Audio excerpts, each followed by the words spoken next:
अस्सलाम वालेकुम फ्रेंड, मैं हूं आपका होस्ट एहसन हाशिम और आप देख रहे हैं उर्दू वर्ल्ड टेक। दोस्तों, इस वीडियो में हम बात करने वाले हैं सुजुकी कंपनी की कार के बारे में।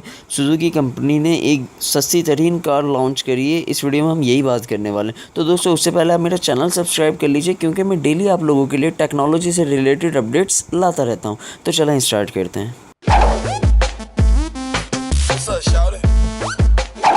दोस्तों, सुजुकी की मैरान कार तो सस्ती कारों में बड़ी मशहूर थी, लेकिन सुजुकी ने एक और न्यू कार लॉन्च करी है जिसका नाम है सेलेरियो। तो सुजुकी का सेलेरियो का न्यू वर्जन मुतारिफ़ करवाया है, जिस पे कंपनी का कहना है कि वो कंपनी की सस्ती तरीन कार है।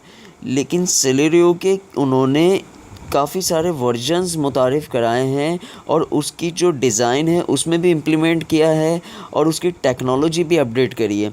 सेलेरियो कार के कुछ वर्जन्स जो हैं वो ये हैं LXI, VXI, ZXI के साथ 12 मुख्तलिफ वर्जन में मौजूद है। इसकी कीमत 6,68,000 रुपये से स्टार्ट हो रही है, जबकि सुजुकी की सबसे सस्ती तरीन कार मैरान है। तकरीबन इसी कीमत पे ये आपको न्यू डिज़ाइन और एक्स्ट्रा फीचर्स के साथ मिल रही है। 998 सीसी कार है, साथ 3 सिलेंडर के 10B पेट्रोल इंजन दिया जाता है और जो 67 हॉर्स पावर का हामिल है और स्पेशल AMT यूनिट भी मौजूद है। लेकिन अभी तक ये कार इंडिया तक ही महदूद है। उम्मीद करते हैं ये कार पाकिस्तान में भी बहुत जल्द आएगी। तो दोस्तों, इस वीडियो में इतना ही। अगर आपको ये वीडियो पसंद आई तो प्लीज़ इसे लाइक कीजिए और आपका कोई सवाल है तो आप कमेंट कर सकते हैं। This is Ehsan signing off. अल्लाह हाफिज़।